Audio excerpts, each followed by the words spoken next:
Hello everyone, इस video में हम लोग प्रायोरिटी इनकोडर के बारे में पढ़ेंगे जो कि डिजिटल इलेक्ट्रॉनिक्स का बहुत इंपॉर्टेंट टॉपिक्स होता है।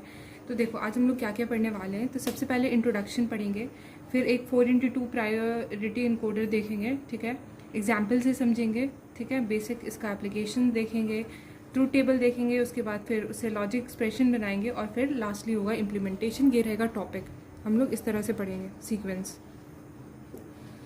तो देखो जैसे कि इसके नाम में ही इनकोडर है, तो ये क्या है, एक तरह का इनकोडर। इनकोडर क्या होता है, जो मल्टीपल इनपुट लेता है और मल्टीपल आउटपुट देता है, यानी 2n जो होता है वो इनपुट होता है उसका, और n जो है वो आउटपुट होता है। तो उसी तरह ये इनकोडर है। इसमें बस एक चीज़ नया इंट्रोड्यूस हुआ है जो कि है प्रायोरिटी।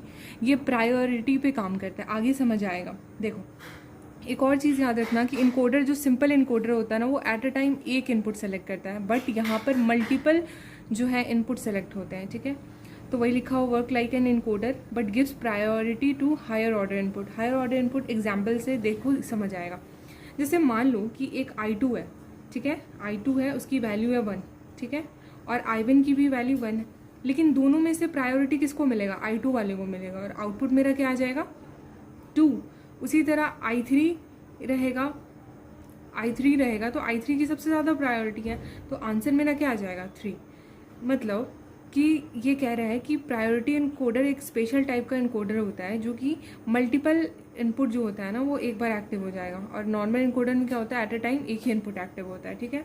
और binary code of highest priority, ठीक है, बाइनरी कोड शो करता है। ये देखो जैसे यहाँ पे क्लियर हो रहा है कि I2, तो यहाँ पे क्या है, 2 की ज़्यादा प्रायोरिटी है ना 1 से, तो आंसर 2 आ जा रहा है, यानी बाइनरी कोड पे यहाँ पे फोकस हो रहा है।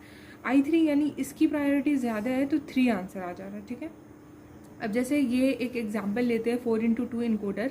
यहाँ पे क्या है, चार इनपुट हैं और क्या है, 2 आउटपुट है, ठीक है। एक एनेबल पिन है जिससे ये एनेबल होता है। सबसे जो लोएस्ट प्रायोरिटी है वो हम लोग I0 की सेट करते हैं, और सबसे जो हाईएस्ट प्रायोरिटी है ना वो हम लोग I3 की सेट कर रहे हैं, ठीक है। और बाइनरी में भी देखोगे तो 3 ज़्यादा बड़ा होता है 0 के, ठीक है। अब इसका ट्रूथ टेबल बनता कैसे है, तो देखो ये मेन ट्रिक यहीं पे है। इसका ट्रूथ टेबल और जो KMM से हम लोग एक्सप्रेशन निकालते हैं वो मेन ट्रिक बस यहीं पे। ये समझ आ गया तो फिर कुछ है ही नहीं प्रायोरिटी इनकोडर। तो क्या है कि 4 इनपुट है, तो 4 इनपुट लेंगे, I3 I2 I1 I0।